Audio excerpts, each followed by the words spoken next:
সাত শ্রেণীর ব্যক্তিকে আল্লাহ তাআলা কিয়ামতের দিন আরশের নিচে ছায়া দিবে। এর মধ্যে এক শ্রেণীর ব্যক্তি ওই ব্যক্তি যে ব্যক্তির হৃদয়টা সবসময় মসজিদের সাথে ঝুলে থাকে, লেগে থাকে। জোহরের নামাজ পড়ে খালি টেনশন, কিরে আসরের সময় কখন হবে। আসর পরে চিন্তা করে মাগরিবে আমি কই থাকবো, তখন মসজিদ থাকবে কই, নামাজটা হবে কিনা। মাগরিব পড়ার পরে একটাই চিন্তা, ঘুমের আগে এশাটা যেন ঠিক মতো হয়, ঠিক কিনা। এরকম মুসল্লি আছে না নাই? আল্লাহর হাবিব বললেন, যারা সবসময় হৃদয়টারে মসজিদের সাথে এইভাবে লাগিয়ে রাখে, আরশের নিচে তাদেরকে সেদিন ছায়া দিবে কে? আল্লাহর আরশের ছায়া ছাড়া ওই দিন আর কোনো ছায়া থাকবে নাকি? আকাশের সূর্য মাথার কাছে নেমে আসবে, জমিনটারে তামার জমিন বানিয়ে দেওয়া হবে, জিহ্বাটা তৃষ্ণার চোটে বের হয়ে নাভি পর্যন্ত কুকুরের মতো ঝুলতে থাকবে, মানুষগুলো চিৎকার মারবে, কোনো ছায়া নাই আরশের ছায়া ছাড়া। ওই আরশের ছায়ার নিচে ওই ব্যক্তিকে আল্লাহ ছায়া দিবেন যার হৃদয়টা মসজিদের সাথে লেগে থাকে, সবসময় মসজিদের সাথে মনটা পড়ে থাকে। এরকম আছে না নাই? মসজিদে বারবার যেতে চায়। মসজিদে যাওয়ার জন্য যতগুলো কদম ফেলবেন, প্রতিটা কদমে আপনার মর্যাদা এক স্ট্যাটাস, একতলা বাড়ায় দেয় কে? গুনাহগুলো মাফ করে দেয় কে? আবার মসজিদে যদি কোনো দিনই হালাকায় বসেন, আল্লাহর রহমত চারদিক থেকে আপনারে বেষ্টন করে ফেলে, আল্লাহর ফেরেশতারা আপনাদের জন্য দোয়া করতে থাকে। তাহলে মসজিদ আবাদের 1 নাম্বার নমুনা হলো মসজিদ বানানো।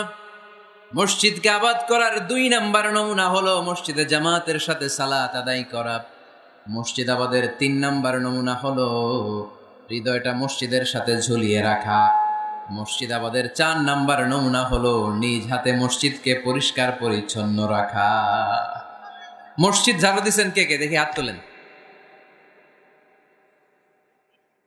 প্রত্যেকদিন দেন?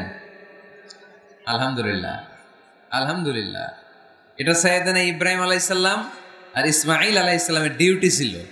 ডিউটিটা দিছিল কে? চিল্লায় বলেন কে?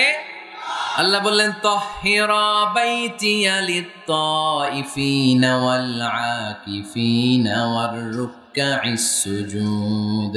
মসজিদেরি ঝাড়ু বারদার ও কামারে হাত, শোনো আমারে মুনাজাত। পড়েন, শোনো শোনো ইয়া এলাহি আমারে মুনাজাত, শোনো আমারে মুনাজাত। পড়েন আমিন। খাদেম ঝাড়ু দিল কিনা? মসজিদের ফ্লোর মুছলো কিনা? মুয়াজ্জিন হুজুর মসজিদ ঝাড়ু দিল কিনা? মসজিদে বালু আছে কিনা? সবাই যে চেক করে। দায়িত্ব কি শুধু খাদেমের আর মুয়াজ্জিনের কাঁধের উপরে নাকি আমাদের কাঁধেও মসজিদ পরিচ্ছন্ন রাখার দায়িত্ব আছে না নাই? 2 জন নবীকে আল্লাহ বললেন, সাইয়েদনা ইব্রাহিম যাকে উপাধি দিয়েছেন আল্লাহ খালিল, আমার মসজিদ পরিষ্কার করো, বাপ বেটা মিলে ঝাড়ু দাও। সাইয়েদনা ইসমাইল ইব্রাহিম মসজিদ ঝাড়ু দিতে পারলে আপনি কোন লাট সাহেব হয়েছেন? কি হয়ে গিয়েছেন আপনি? মনে জ্বালা, যন্ত্রণা, ঘরে মারামারি, শান্তি নাই, মসজিদে চলে যান, মসজিদ মুছে দেন, একটু ঝাড়ু দিয়ে দেন, আপনার ঘরের সব অশান্তিরে শান্তি বানায় দিবে কে? মনের জ্বালা যন্ত্রণা দূর করে দিবে কে? এই জন্য হৃদয়ে যদি কষ্ট থাকে, জ্বালা যন্ত্রণা থাকে, অসুখ থাকে, অশান্তি থাকে, মসজিদে যান, মসজিদটা ঝাড়ু দেন, এতিমের মাথায় হাত বুলায় দেন, হৃদয়টারে প্রশান্ত করে দিবে কে? তাহলে এই কাজগুলো করার মাধ্যমে আমরা মসজিদ আবাদ করব। রাজি আছেন? আপনাদের টাঙ্গাইল জেলায় সবচেয়ে বড় মসজিদ কোনটা?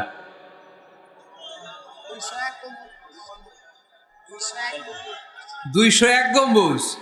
কই এটা? গোপালপুর। ঝাওয়াইল গোপালপুর। কে করছে এটা? কে বানাইছে?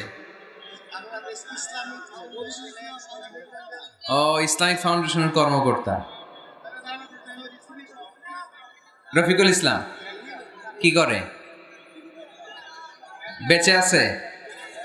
আজকের এই মাহফিলের পক্ষ থেকে ওনাকে জানাই সশ্রদ্ধ সালাম। যাবো ইনশাআল্লাহ।